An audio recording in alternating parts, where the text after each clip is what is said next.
Here's to the finest crew in Starfleet. When it comes to my crew, you won't get any argument from me. This is a parody. Paramount owns the song. Welcome to The Greatest Generation. It's a Star Trek podcast by a couple of guys just a little bit embarrassed about having a Star Trek podcast. I'm Adam Pranica. I'm Ben Harrison, and I'm unhappy, Adam. Do we need another drop for you, given how often that's the case? I'm not medically unhappy. I mean, I am also medically unhappy. Sure, yeah. I don't want to downplay that, but I'm just unhappy about this show open that we have to do today.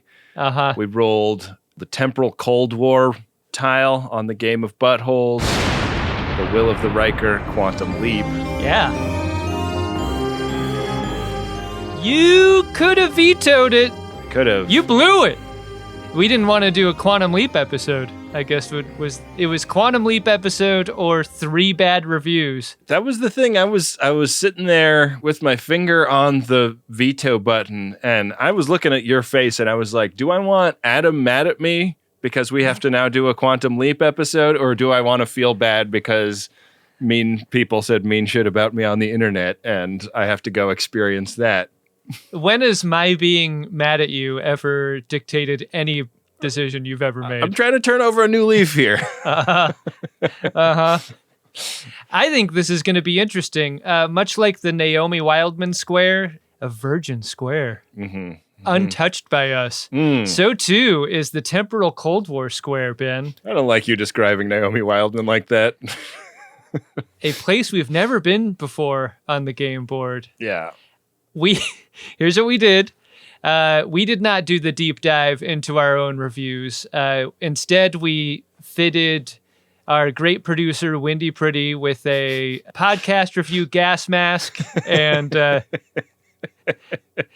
like anti-radiation suit. Yeah, all the PPE was provided.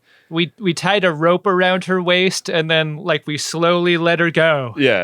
Down into that well. She could see all the bad reviews, and there was a kind of a weird mist over them with some like laser light shining through it. And she picked 3 out. I think the good thing about the Temporal Cold War segment, Adam, is, well, we have lots and lots of reviews on Apple Podcasts. We don't have that many bad ones. Mm-hmm. So with any luck, we'll exhaust our ability to even do this square. Well, I can appreciate the idea of being humbled every once in a while, knocked off our high horse as being the biggest and best Star Trek podcast out there. We're not above a little bit of criticism, Ben. Okay. Let's see what we got here. Yeah. And this first one here is a bona fide 1-star review. Mm-hmm. Came in 8 years ago from user FuzzyManNH. Does that mean this is the fuzziest man in New Hampshire, do you think? Oh, I mean, get in line, fuzzy man. It's the hairiest state in the Union. You think it's hairier than Maine? Absolutely. Wow. They're shaven in Maine. But are they 420 friendly? Get a clue is the subject of this 1-star review. I generally expect Star Trek podcasters to know something about Star Trek. These guys are clueless. Listen to Trek Geeks or Mission Log instead. I mean, the second part, half of it's right. Go listen to Trek Geeks or Mission Log. Why don't you? Yeah. If we're not your cup of tea. Instead is the word I grossly disagree with. Yeah. Yeah, I don't like instead.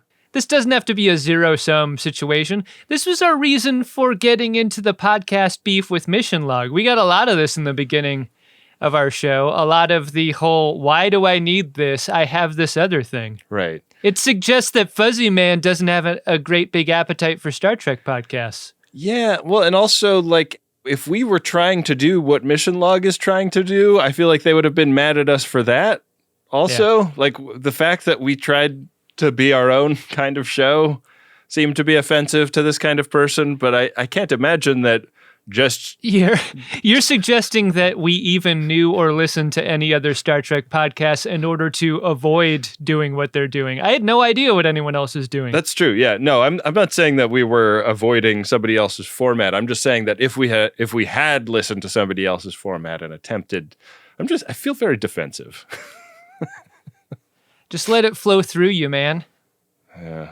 That's what you got to do. Since when are you the keep an even keel guy on this show? Haven't I always been that guy? I don't know about that. What's our next one? Yeah, fuck you, Fuzzy Man. Eat shit. All right, here's one for you, Ben. Loss o' fun is the headline. LOS of fun. Los of fun? Like the of fun? Maybe is what this means. Really enjoy listening to these guys review episodes I haven't seen in years. But Crusher works in sick bay, not sixth bay. She's a doctor, and there is a sick bay on every ship since the ships set off from Troy to rescue Helen. Wow. If user 182745 did this as a bit, I think it's actually really funny. I love getting sixth bay wrong. Right. Like you even get your fucking dunk wrong. That the dunk is wrong kind of makes me think that this is a bit. Yeah, gotta be. That this is a 4-star review also. It makes me kind of think it's a bit. How about Wendy not getting more than one 1-star review for us? She's very merciful as a producer. She's a caring nurse. Yeah. I also do just really like the idea of somebody that's like, I love these guys and their vibe, but they are wrong about how they say the name of that part of the entrepreneur. Yeah. If you don't like the way we say things, this just might not be the show for you. Yeah.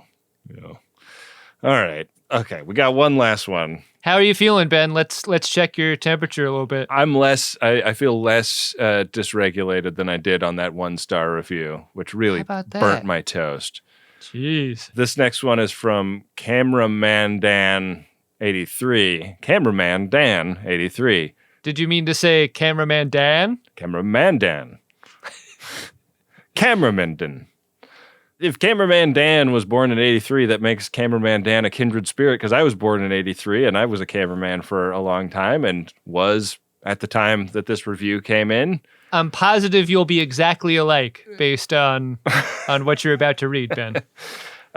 Title of the review, pretty good. And it's a 4-star review. I'm writing this 11 episodes in. They seem to be hitting a stride, but really need to lose the whole we're embarrassed to be doing the show shtick. If it was a podcast about Enterprise, I'd understand.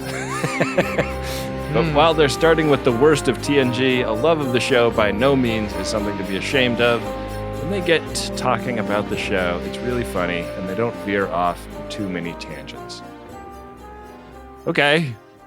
I think, I think that we got like much more hostile versions of this review in the early days, like people that were genuinely hurt by the idea that someone could be embarrassed to be hosting a Star Trek podcast. Fucking babies. Imagine being hurt by the concept of a podcast. Yeah. But I think that there's like a kind of person whose nerdery has been so weaponized against them that they have to be like the opposite of embarrassed of it.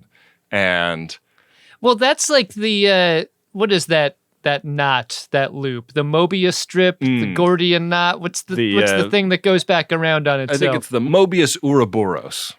I mean, that's kind of what you're describing. Like, we're reflecting the embarrassment that we felt all along and exploding it back out. We're allowed to use that word, Ben. That's what I'm saying. Yeah, I think so. I mean, it's for us. It's not for anyone else. Yeah. Nobody should feel embarrassed to listen to this show unless they do feel embarrassed to listen to this show, and then that feeling is valid. Feel however you want. Just listen to the show is my recommendation. Or something else. Wow. So 3, I'm going to guess, Ben, palatable bad reviews for you was what we endured? Yeah, I'm not proud of how I behaved here, but I think I learned something. What do you think? Should Wendy take the governor off next time we hit this square and like really, really fucking light us up? I will admit to you that privately and behind your back, I talked to Wendy and asked her to find relatively tame ones or ones that just dunked on me specifically. Aww. And these are what she got. So, I mean, I'm going to leave it up to you, Ben. I don't want this process to hurt you, so I'm protective of you in that sense. But if you just want your fucking nose rubbed in it, that's up to you. I mean, I feel like in the spirit of the thing, I should get my nose rubbed in it. But I appreciate that while you are very much dead inside, you honor the fact that I am less so. We're dead in different ways inside, Ben. If these felt like reviews that you would like to bury under positivity, go ahead and head over to our Apple Podcast page and put a nice 5-star review in there. All right, let's find out if the episode we're about to review is also dead inside. I've got some pretty strong feelings about it. It's Enterprise Season 2, Episode 5. It's called A Night in 6th Bay. That's not what it's called! You didn't even read it right!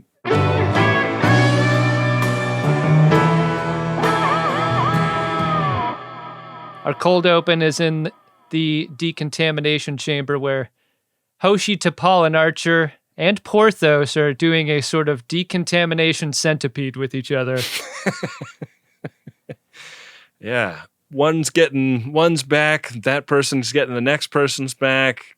Archer is getting Porthos's back. I wonder what they put on the dog. Because, like... Yeah. Are they rubbing, like, hair gel? What is it? It can't be.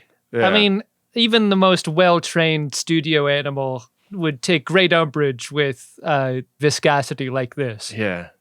Although they do test a lot of cosmetics and things on beagles, so maybe this is something that Porthos is used to. Maybe this is a side gig for the actor who plays Porthos. Side hustle into the medical testing of makeup. Yeah, he's usually down at Johnson & Johnson's R&D facility. Dark joke. You don't need help gelling up your front. And yet there is, on occasion in this episode, some help with the front. Yeah. You don't need that. You don't need it. I don't even like help on my back. Like the spray-on sunblock has been such a revolutionary game changer for me. Because like I don't even really want my wife to rub that stuff on my back. Because I'm like, I don't know what's back there. It's probably, my back is probably bad, you know? The spray sunscreens break out my birdie really bad, so I really can't use them. What about the pump action, but it's the rub-in kind? Can you do that? Yeah, I think the rub-in kind is better than the aerosolized kind, which I seem to have some sort of reaction to. Dang. Yeah. Sorry, bud. I feel sorry for you. I feel sorry for Porthos. He picked up a pathogen down on the Kreetassan planet. Ben, why isn't this an aerosol in the decontamination room? That's what I'm saying. Like when you're in an outbreak and you're in your full body viral barrier suit, you go through the door and you put your hands up and it sprays you. Tell you why it's not an aerosol on this show. Not horny enough. Yeah. So everybody can go but Porthos. We hear this from Dr. Phlox. Porthos went. They were like trying to apologize for their previous eating shit in front of the Kreetassans. It went badly, and Porthos has some kind of disease from the planet's surface. And we get a little on-screen, what time is it? It's 9:09 p.m. as Archer, fresh out of the decon chamber, is checking in on Trip Tucker, who's really stressed out about their plasma injectors and how few of them they have left. This is the whole reason for hitting up the Kreetassans again. I mean, on the one hand, you want to go make it right and apologize for past offenses, but you also need to maintain the relationship, right? If you're going to be trading goods and services for apologies over the long term, you got to make sure everything's on the up and up. And this is something that Archer was complaining about the entire fucking time in that decon chamber, just like, oh, the Kreetassans suck. They're making me grovel. On and on he goes with how great of a lift this is for him. And it's interesting to see when he interacts with other crew people, the other folks are like, it's quid pro quo, man. Like, get on the level with the Kreetassans because we need these things to do the mission. Yeah. Are you saying it's too much to apologize here? It's interesting because you sort of get the sense that maybe they're like apology cucks, like they love it, you know? Like maybe the Kreetassans literally want to trade injectors for apologies. We're gonna have to go somewhere else to find you your injector, Trip. These people are impossible. They come from a high context culture, right? Like we live in a low context culture. Like people's customs are not always assumed. Mm-hmm. You go to like somewhere like Japan, the UK, high context culture. There are ways things are done, and if you don't know those things, you can embarrass yourself without even realizing it. And that's what the Kreetassans have pulled. But my theory is that they're such a high context culture that they're like, we love it. Everybody embarrasses themselves in front of us, and then they have to do our ridiculous apology ceremonies, and that's how we get off. The thought I had in my head that would not leave was, why was Porthos invited to begin with?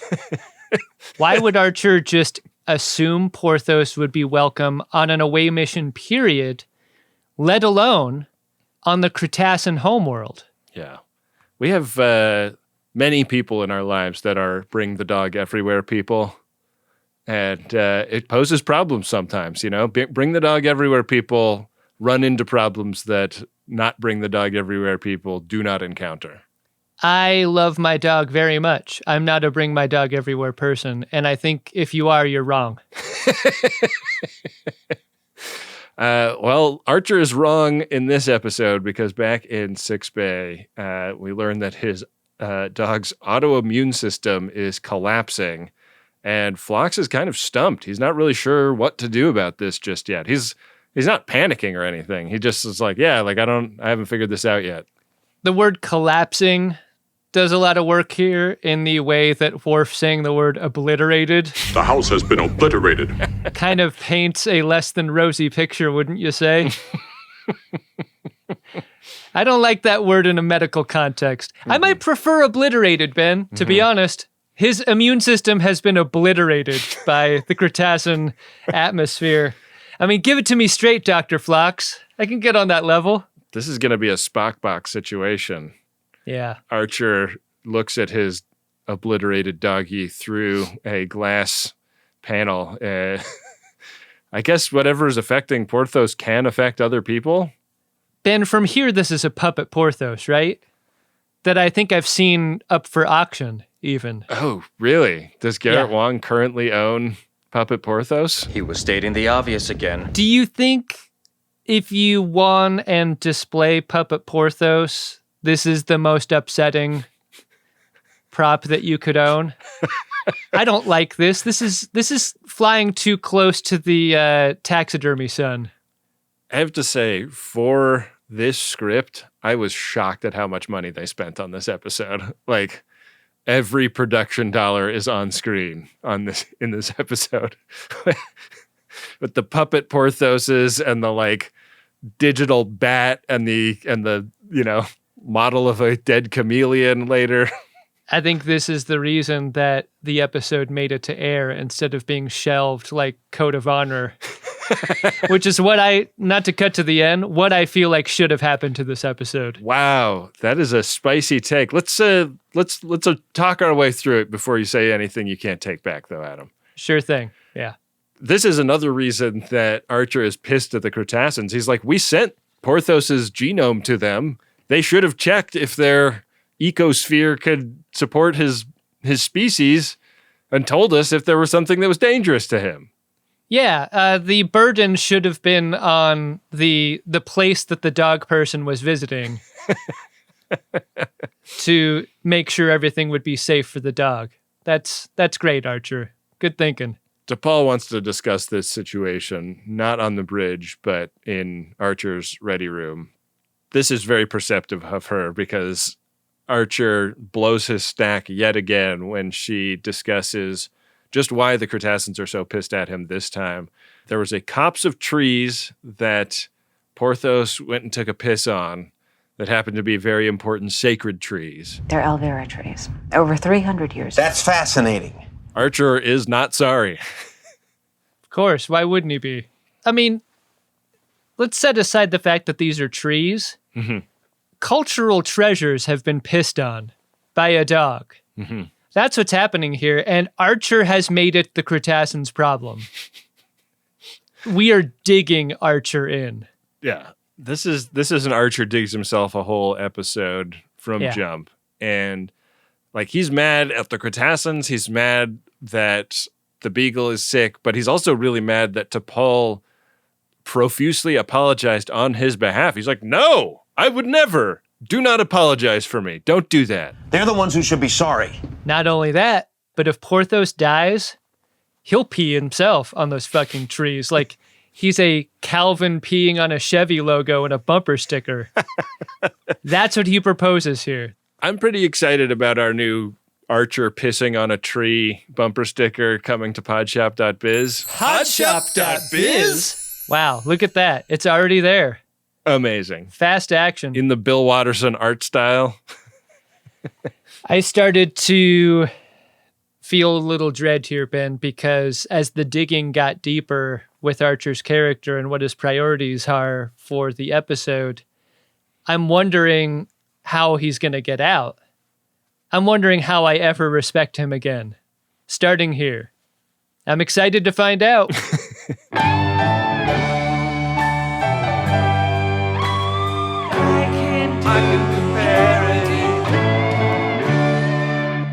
We cut over to Archer's quarters, Ben, and he's watching water polo on TV and doing that kind of Steve McQueen stuff with a polo ball like he's in The Great Escape. Yeah. Love seeing it bounce off the wall back into his hand. Speaking of places a character cannot leave, we've got a scene depicting water polo, which means, much like a dog owner, assuming their animal is welcome in any situation they're in, I will also assume that my hit game show within a podcast is also welcome in any podcast I'm in. It's time for Polo. Come on. Polo. Come on. Or Boyo. I told you. Best sport in the world. One part basketball, one part swimming, and one part wrestling. I didn't know it was such a rough game. Today's contestant is Benjamin R. Harrison, a 41-year-old illness enthusiast from Highland Park. And today he'll be playing, for the love of his family, the respect of his podcast host, and a gift certificate to podshop.biz. Podshop.biz, the online home of Polo, or Boyo merchandise. If it's not podshop.biz, get fucked. Did you know that a discount EP552 will get you 5% off a purchase that includes a Polo or Poyo merch item and an Archer pissing on a tree merch item? I love it. It's the code that saves. Ben, on our game today, 3 multiple choice questions with 1 correct answer. Oh boy. Okay. The answers are either polo, the horse sport, Okay. Poyo, otherwise known as a chicken, and successful West Wing and Meet the Parents actor Terry Polo. Okay. I'm not familiar with his work. Let's start with the first question. Okay. In 1985, this made headlines in Sports Illustrated with the phrase, breaking into the boys club. A, polo, the first women's international championship that was sanctioned by the USPA. B, Poyo, female chickens are first allowed to compete in major rooster shows. Okay. And C, Terry Polo, her debut documentary on girls trying to join male-only sports teams. Wow. Terry is one of those names that can be a boy name or a girl name, and I, for some reason, assumed boy because I wasn't familiar with the actor, showing off just how much internal bias I have. And for that reason, I have to guess that it's Terry Polo that made headlines in Sports Illustrated because because that's exactly the kind of bias that they're trying to tear down in that article. I'm so glad you made that observation, Ben, because this game is so much about your lack of trivia knowledge and also your terrible biases. Ben, final answer? Yeah. Wrong! Damn it! The answer is A. Women's polo achieved a major milestone in 1985 with international recognition. Wow. Let's move on to question 2. Featured in National Geographic in 1991, this particular Marco became a sensation. A. Polo, champion horse, named after the explorer. B. Pollo, the world's largest discovered Campero rooster in Spain. Or C. Terry Polo, her breakthrough role playing Marco Polo's daughter in a movie about his life. Wow. I feel like you have to cast Terry Polo in a movie about Marco Polo. Much in the way that Richard Dreyfuss played a character in that movie about the Dreyfus affair all those years ago. But not Dreyfus himself, interestingly, and Terry Polo not playing Marco himself. So I'm going to guess actor Terry Polo one more time. Final answer. Wrong! Fuck! The answer is Pollo, Ben. Marco Campero became famous as a heritage breed preservation story in the chicken community. The chicken breeding community. I fear that I owe the chicken breeding community a quad box apology after a blunder like that. I know. Let's see if you can redeem yourself with the third and final question, Ben. A 1992 behind-the-scenes documentary revealed that for 6 months, intensive training was required for A. Polo, teaching horses to perform in water-based matches. Oh, shit. B. Pollo, training chickens for the first ever free-range Olympics. Or C. Terry Polo, who had to learn horseback riding for her role in Northern Exposure. I mean, I've had a little training riding horses, but it wasn't 6 months. I mean, I don't consider myself a horseman. I wouldn't be able to take one out of a barn, hop on it, and ride away. You wouldn't even be confused for a horseman. Tin Man. But I can't imagine 6 months of training for a television show. I just don't think that the budgets existed for that back then. But I am very intrigued by the idea of combining the two most famous versions of polo, horse polo and water polo, into one super sport. Super Polo. Super polo. And so I'm gonna guess A, horses learning how to play in water. Final answer? Locking it in, yeah. Wrong! The answer is C. Terry Polo had to learn horseback riding for a very specific story arc, a Northern Exposure. For 6 months? I know, yeah. Really put herself into the training. Is it because it's so much harder to ride on the back of a moose? I guess, yeah. I don't recall this arc in Northern Exposure. Maybe worth going back for. Oh yeah. In a bonus episode. Maybe when Greatest Trek has to stoop to doing Hot Moose Summer because they stopped making new Star Trek shows. Ben, thanks very much for playing. We've gone 0 for 3 today. Not your best showing in Polo or Pollo. Very humiliating. I didn't know it was such a rough game. Archer cannot get his mind off of the bad stuff that is happening to his beloved doggy. So back to 6 Bay he goes, and he's brought a pillow and a blankie. He is going to bed down on a biobed so that he can keep his beagle company while Phlox ministers to him. And they get talking about like pets, and Phlox talks about denobulin lemurs, which are maybe the closest thing they have to dogs. Most of them have one head. Mm-hmm. Would you be able to sleep on a biobed? We've seen these throughout the years on every Star Trek series. None of them have rails, and yet they are very narrow. Yeah. I guess it depends on if you're a tosser or someone who likes to change positions during sleep. I do like changing positions when I sleep, and I feel like I would be a roll-off danger on one of these biobeds. Yeah, my father-in-law recently fell out of bed and like bonked himself. Oh no. And it did kind of put some fear in me, but I think I could probably do it. I think in the context of like a healthcare thing, like it's different. A couple of times in the last few years, I've been with a family member in a hospital and had to sleep in an unusual circumstance. And I think so often you're also handcuffed to the rails, Ben, in that situation. Right. So you can't roll over. Right. So you're safe, at least. Yeah. You're not gonna fall out. But Sure. Yeah, they're talking about like whether Phlox is even qualified to do this kind of work. Turns out he has so many degrees. Like the number of degrees that Phlox has is really kind of staggering.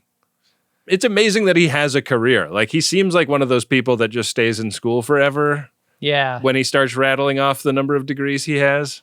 Like those polymath instincts don't stop. You're just not done learning. He's got a love of lifelong learning. Yeah.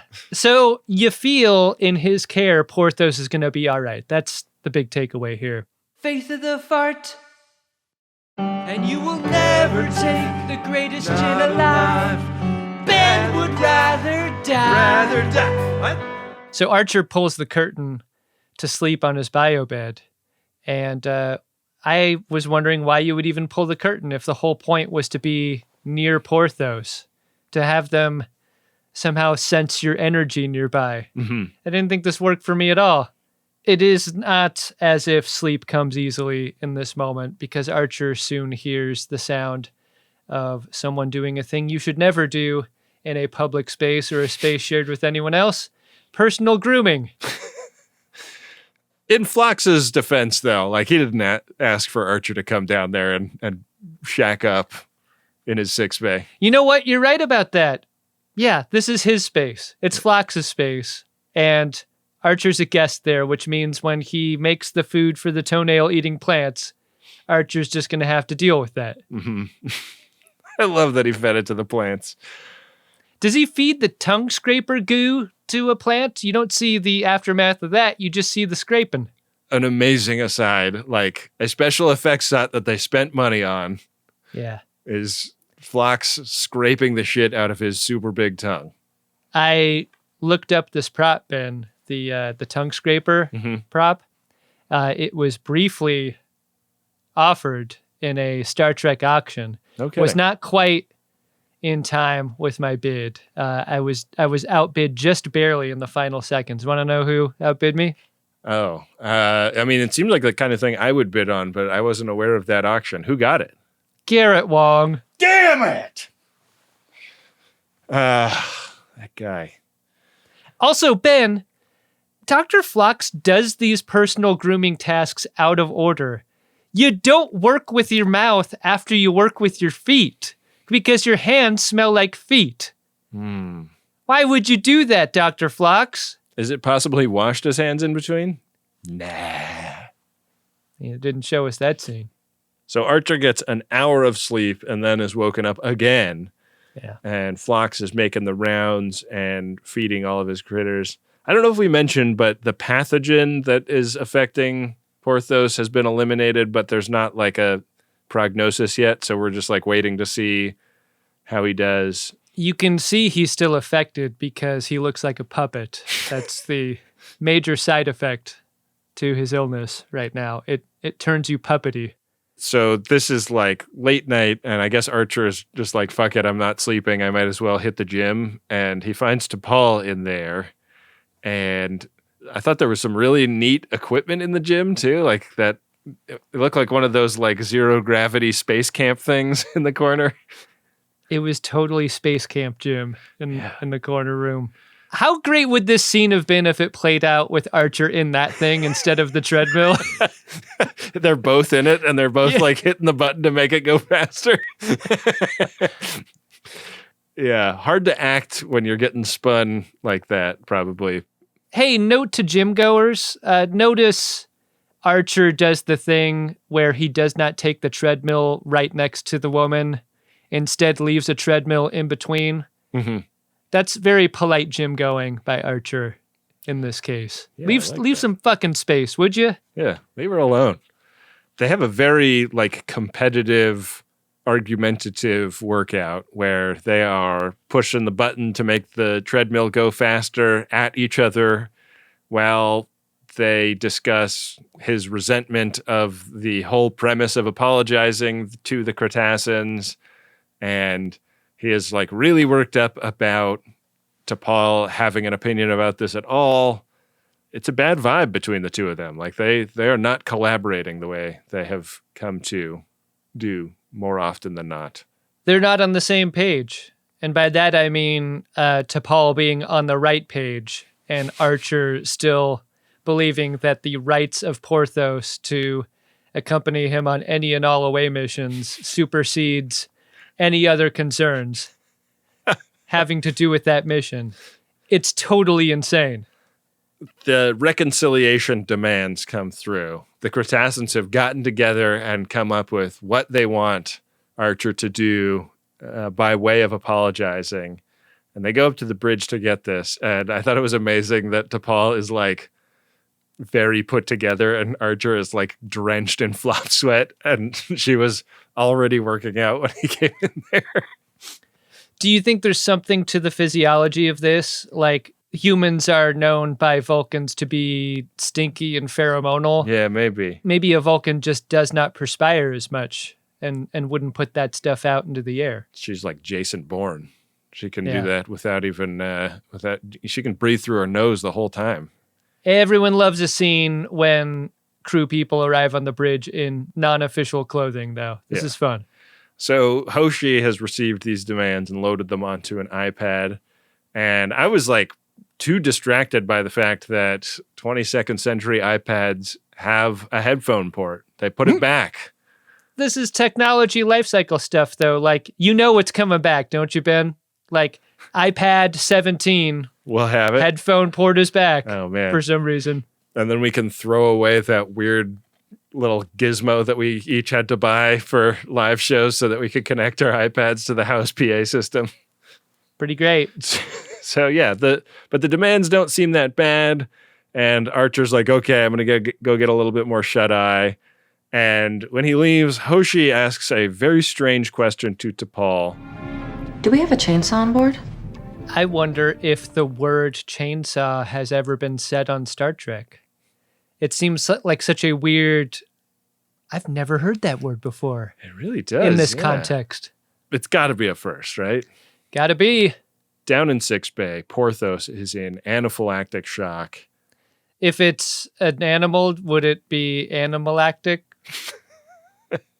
Can we pretend that it is? Animalaxis. Yeah, I think so. Okay. This is touch and go for a second, but they managed to inject the right thing, and we don't think Porthos is going to die just yet. And this sends Archer even deeper into his pity party.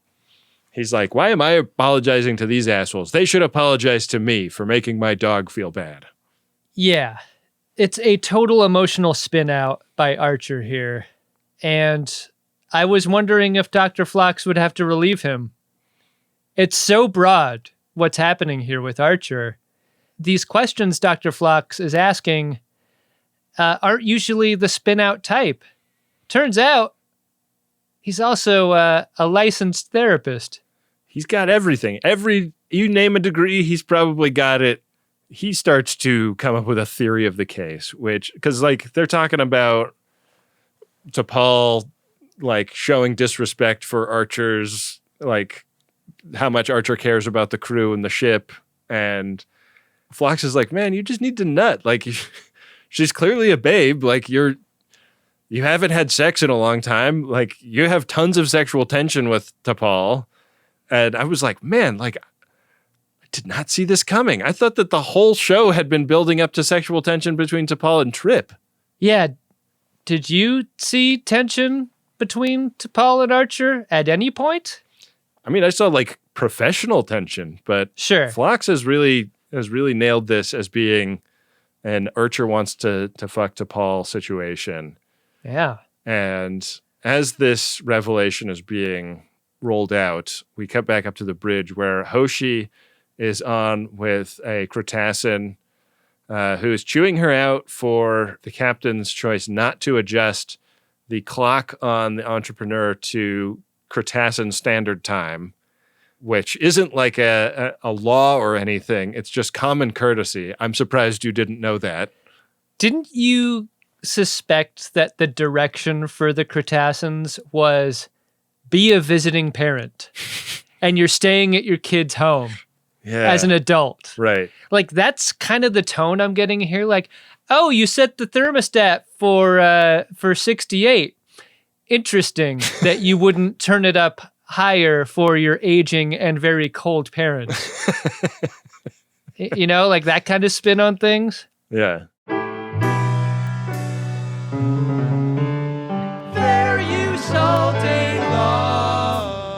This episode goes from strange to stranger when we cut back to Sickbay, and Phlox is chasing a weird bat around.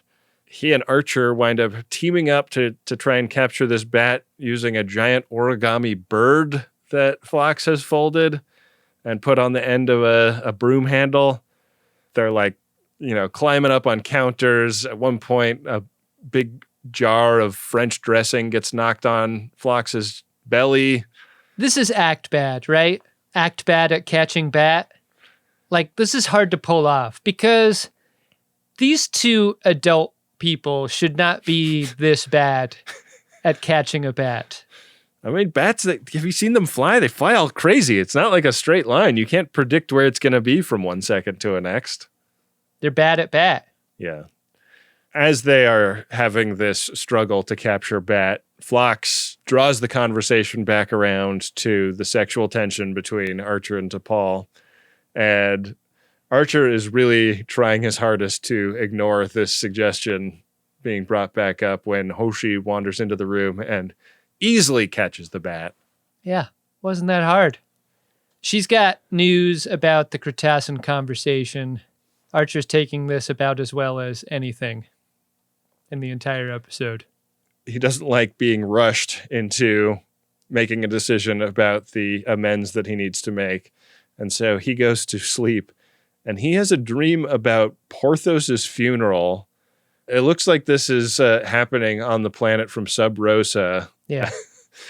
It's raining cats and dogs, ironically. And Phlox is delivering the eulogy, but then who should provide a comforting handhold but T'Pol? And suddenly we're back in the decon chamber from the beginning of the episode, and it's Hoshi and Porthos that get dismissed. And T'Pol and Archer are going to have to rub each other even longer. On their front bodies, this happens. Yeah. This is a wet handhold, Ben. I thought that was notable. Don't get too many of those, right? Those umbrellas are not doing the job. No. Now, Archer wakes up and talks to Dr. Phlox, and I think it is very specific that the shot is framed above the waist. If I were having this kind of dream with the lube and the decontamination chamber and so forth, I might take a beat. The wet hand hold and then the wet hand boob hold. Yeah. It's a wet biobed Archer hold after that. I'm making assumptions about the relative turgidity happening here below the frame. Mm-hmm. When you know it, T'Pol walks in to this scene. Interesting that she shows up. She brings in a couple of big round ones. Plates of food, that is. And That's great. Archer is contrite in this moment, but he's very horny. He's like, hey, like I kind of lost it on you in the gym, but he's slipping up. He's working in horny words where they don't belong. I haven't slept very much, but I'm doing the best I can. I understand. This is a Freudian slip and slide that Archer's on. What a mess. Porthos is stabilizing, but his pituitary gland is fucked, and he's going to need a transplant. And the only thing Phlox has on board that might be compatible is a chameleon, and he gets like a big bucket out for Archer to drown his dog in so they can do the surgery like sous vide, basically. Hairy things in big drums full of liquid only takes me one place in my imagination, Ben. Of course, the clone room in Alien Resurrection. What horrors will we see once this dog is dunked? Is anyone's guess. It would be fun if Porthos had like a Scooby-Doo thing. Like, Yeah. Yeah, but he's still stuffed. And we see this procedure play out. The replacement for an obliterated pituitary gland takes a little bit of microsurgery and a little dime-sized hole in the skull. I couldn't believe this. And you see it going in. This was such a high-spec prop. Like, I was blown away that they designed all of the props. Like, I want to get to go to Garrett Wang's house so badly now just to see Vat of Porthos. Yeah. Amazing to me that this exists. Deeply troubling. I did not expect to see this. As they are doing the surgery, for some reason, Phlox is not too distracted to continue talking about the way Archer clearly wants to bang T'Pol, and Archer kind of admits it in this moment. And he's like, but what do I do about that? Like, I'm the captain and she's my first officer. There's no way to, like, actually have sex with her. And Phlox is like, just being aware that that is a thing going on between your ears is, like, the thing that you need to do. Like understand that that's part of what's driving how dysregulated you are and potentially make peace with it in the future. And they talk about like Phlox's like extremely complicated polyamorous family life and how like he has like children that like love and admire him and took after him and other children that he doesn't see eye to eye with and he's on like estranged terms with. And he like finishes this story up saying he really loves serving on board this ship, and it makes Archer feel like an absolute heel that he's been such a cranky racist dickhead all night. Yeah. Good moment for them. Yeah, it's always reassuring when a cranky racist dickhead realizes that that's actually bad. Finally, we get a scene where Captain Archer is made to chainsaw one of those special trees that Porthos pissed on, while a group of smug Kreetassans look on. And question for you, Ben. I'm really curious about how you answer this. Is this made to make Archer look silly or the Kreetassan culture to look silly? Oh, man, I thought it was totally to make him look silly because he's like he has to put the beads in his hair and get the back tats and it's like both a like religious ritual of some kind, but also in many ways like assembling IKEA furniture because every time he finishes a step, he has to like go back to the iPad and like figure out what he has to do next. I wanted the piss to be evident on the tree. Like, you know how when you walk through your neighborhood, you can tell if a tree's been pissed on? There's a dark spot there. Yeah. It's now 9:15 a.m. We're back on the ship. T'Pol reports that the new plasma injectors are working great. Archer's eating a plate of melon when T'Pol walks in to add 2 more to the scene.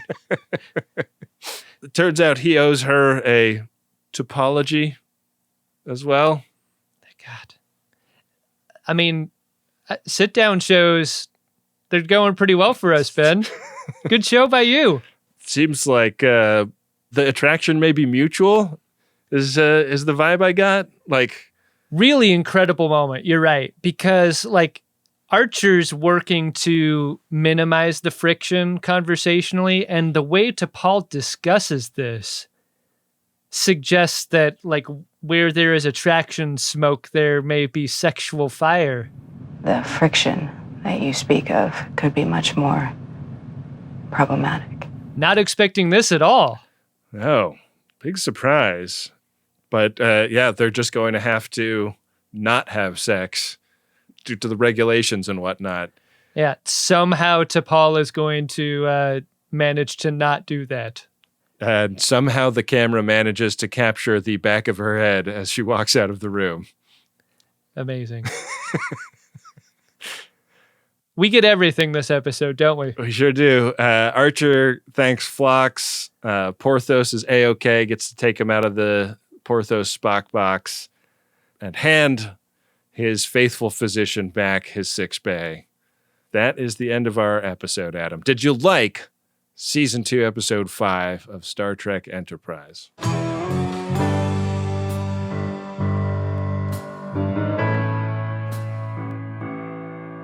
I kept expecting Archer's behavior to be a bit like he can't truly feel this way about his priorities, right? He really isn't putting Porthos above diplomatic relations. A Captain Archer, we're told through dialogue, is like a seasoned diplomat. The reason he's the captain of this ship is that he is a great diplomat. Mm-hmm. And yet we have 1 season plus 5 episodes of evidence entirely to the contrary. I kept waiting for that other shoe to drop and for Archer to be like, I'm just fucked up about this. Like the Kreetassans frustrate me.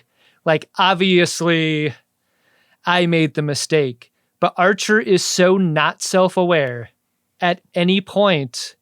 He never pulls up out of this nosedive. I thought this episode was the nail in the coffin for his character. Wow. It made me hate Captain Archer. And not just be indifferent to him as I've been up till now, but like actively annoying, aggressively annoying. And I never want to feel that way about a captain. Yeah. This was truly shocking. I did not see this coming. Up until now, I found him redeemable. But like, what the fuck, Archer? You are a boob, and I don't respect you. And I don't know how your crew does. That's how I feel about this episode. This is the episode that killed Captain Archer for me. Wow. I kind of liked it. I kind of knew that you'd had a big reaction to this one going into it, because we were having a conversation with someone and you mentioned that you just watched an episode that would have made you turn Enterprise off if you'd just been watching it in first run syndication as a fan and not doing it professionally. Those are my words. I couldn't help but have that prime my viewing of it and see if I could see in it what you saw in it. I don't think I got there. I think that, like, I agree with you that Archer should put the diplomatic situation first and put the ship and his crew first ahead of his dog. But, like, I love my dog, and, like, I can't really fault anyone for having a big emotional reaction to somebody putting their dog at risk. Like, I think that it sort of hinges on whether you believe that there was a presumption of some kind of safety in exchanging the DNA and everything. Like, they sent the DNA so that they could find out if everyone going would be safe to go, and did not get accurate information back. And that is what he's pissed about, being like the thing that undergirds all that. I agree with you that where an animal is involved, big feelings can also be involved. But this is that bad dog owner energy of like taking an aggressive animal to a dog park and going, I don't know what happened. It's so weird. Like the vanity of a kept pet that's like, everything's perfect over here. We can do no wrong. Yeah. Like, take some fucking responsibility. I agree with that. I mean, it didn't kill Archer for me because I feel like part of the point of the show is that nobody really knows how to do this and everybody is kind of learning on the job. But yeah, like coupling that with like narcissistic dog owner thing, I can see how that could be like too many hits in the negative column to sustain. So yeah, I think on balance, I kind of liked the episode, and I especially liked the absurdity of the contrition ritual at the end to just fully dunk the basketball on Archer. Like, I like that the show is willing to do that to this captain. So yeah, I think that's my take. Ben, let's see if we have any well-behaved Priority 1 messages over in the inbox. Priority 1 message from Starfleet coming in on secured channel. Need a supplemental income. Supplemental income? Supplemental. Supplemental. Yeah, it's extra. The interest alone could be enough to buy this ship. These wouldn't piss on any valuable relics, right? No. Not knowingly, anyways. Ben, we got a promotional Priority 1 message here. And it is from Star Wars Skeleton Crew. Here's that message. I know it's not Star Trek, but it's the best I could do. Check out episode 3 of Star Wars Skeleton Crew, only on Disney Plus, and see if you can spot the greatest gen Easter egg. Whoa.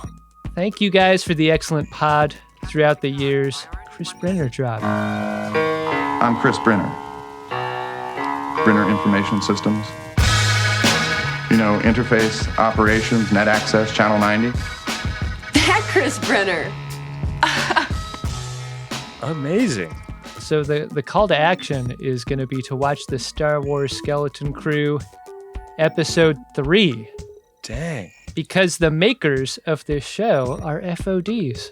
Isn't that fun? That rules. Yeah. I'm going to watch the shit out of this. I'm going to watch episodes 1 and 2 also, so I have context for what's going on in episode 3. That's smart. Pretty amazing and pretty incredible that the makers of all sorts of science fiction happen to be viewers of our show. Just a delight to know that every time. I'm tickled pink and deeply honored. So wild. Thank you, Star Wars Skeleton Crew folks. Not to be specific so that nobody gets in trouble. What do you guess is the greatest gen Easter egg on this show before you watch it? Well, it's probably not a dog pissing on a very important tree, because I feel like that would be like too prescient. Is it like, do you think Icheb's brother is like squeegeeing shit in the background of a shot? Yeah, it's funny. My mind also went to a character. I was like, maybe someone gets a lobotomy. Oh man, I can't wait to find out. Our next P1 here is from Matt, and it's to Ben and Adam, and it goes like this. I just finished season 4 of TNG on TGG. I could have gotten through it faster, but Spotify kept playing episodes from another podcast that is a lot like yours. What? Those guys are reviewing new Star Trek. They keep calling themselves TGD, but the title says TGT. Not sure what's going on there. Hopefully the message doesn't get cut off before I tell you how great... About that. So when you listen to our show on Spotify, it germbles all the shows? Yeah, it sounds like those dastardly devils over there on Greatest Trek are sneaking plays in. Those great-looking dastardly devils? Yeah, I mean, they're handsome, but I fucking hate them. I hate them because they're beautiful. Yeah. About that, I don't use Spotify as a podcatcher, and I'm likely not to, given that that's how it treats the order of shows. Yeah. Nothing could be worse than, like, we do a show that's made to listen to in order. We're shuffling podcasts? Yeah, it'd be like if you got, like, Audible and it just, like, put a chapter from a different book in there. Yeah. Crazy. Ben, our final Priority 1 message is from Chris. It is to you and me. And here's that message. Now your cars can be painted money green. Not me, though. I got the stolen bus pass. I love this. I'm 99% sure that Chris is making reference to a couple of songs by my favorite band, The Coup. Of course, Cars and Shoes, song about having a bad car, where he's bragging that he's going to paint his car money green when he gets paid. And then Stolen Bus Pass, of course, reference to the song Fat Cats, Big a Fish, where a local pickpocket sneaks into a black tie catered function to rob rich people. And Donald Trump is a character in that song, and the record came out in like 1993. And it's about what an asshole Donald Trump is all the way back then. I feel like I I'm in a foreign country and you've just helped me order something off the menu. So glad you're here, Ben, to help me with those references that would have missed me completely. I'm glad to understand them now. If they're not references, amazing work, Chris. You made me think something was there that wasn't. You're like the Rick Steves of rap. You're just helping me understand. If you'd like to put coded messages to us or anyone else onto our show, go to MaximumFun.org/Jumbotron and set up a P1 today. You know that's how you can support the production of the show, don't you? You got to. Hey, Ben. What's that, Adam? Did you find yourself a drunk Shimoda this episode? Incredible. Drunk Shimoda! I did. I am going to give it to the executive producers of this episode who received... I think it was like Brandon Braga and what's his nose? The bad one. Rick Berman. Those are the writers of this episode. Yeah, so they probably also get to make the money decisions about what episodes they're really going to invest in. But like, I think you have some like legitimate criticisms. I don't agree with all of them about like this episode and like being a maybe let's not watch Star Trek Enterprise anymore level offense. Mm-hmm. But I would say the minimum you could say about this episode in criticizing it is that it's a pretty lightweight script. It's like barely anything. They built a wet set so that they could have a rainy funeral scene. Yeah, wet set. They built a vat with a dog in it to do like a surgery scene with a bunch of articulated like surgical instruments to stick in there for close-up shots. They have a model of a dead chameleon in a shot. They have a puppet of a dog in a shot. Like, they spent a lot of money on this episode. They built that huge Kreetassan scene. They like did like the territorial shot of the Kreetassan city. There's loaf. There's a fucking chainsaw. They really spent big on this one. This was not a cheap bottle episode. So, line producers. Yeah. The drunk Shimoda for this show. That's who I think earned it for me this time. Ben, you named a lot of places the money went. And what you like when you make an investment in something is to realize some sort of return.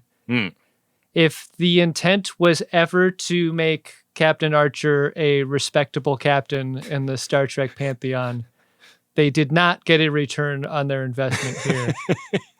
Fire this episode into the sun if you want the person in your life to like Star Trek Enterprise or Captain Archer specifically. Wow.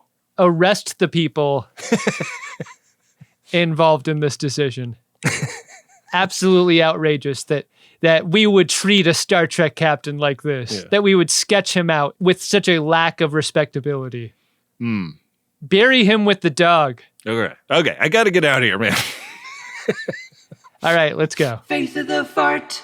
Next episode is Season 2, Episode 6, Marauders. In need of fuel, Enterprise visits a mining colony for deuterium supplies. The crew discovers that the colony is being controlled by Klingon marauders who are regularly pillaging the mined deuterium. Gotta pick up some gas at the station, don't we, Ben? Yeah. I love an episode that's about doing starship business, maintenance-wise. That's what we get. Yeah.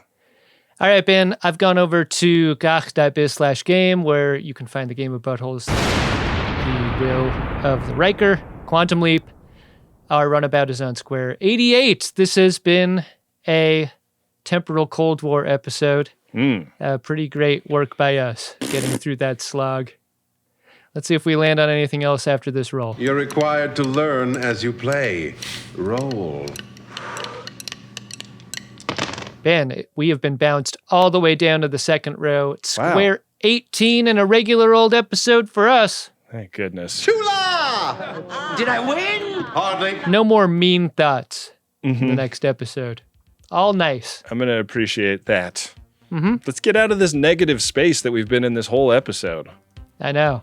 Really colored the whole conversation. We got some thanks to give out. We got to thank Windy Pretty, our producer, and Bill Tilley, our temporal Cold War time consigliere. And Rob Adler, our social media director, at Greatest Trek on all social media. Hey, really appreciate all of the great folks who support this program by going to MaximumFun.org/join.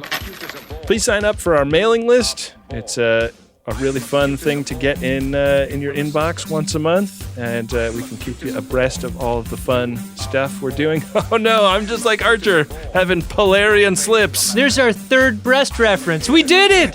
They did it! Thanks to Adam Ragusia, who made our original parody music, and Dark Materia, who made the card song.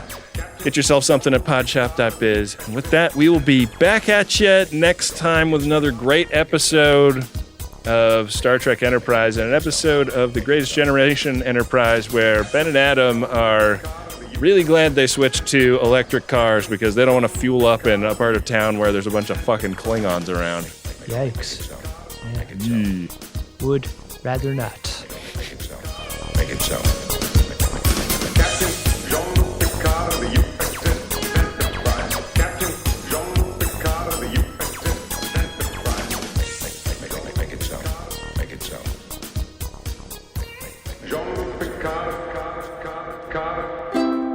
Maximum Fun, a worker-owned network of artist-owned shows. Supported directly by you.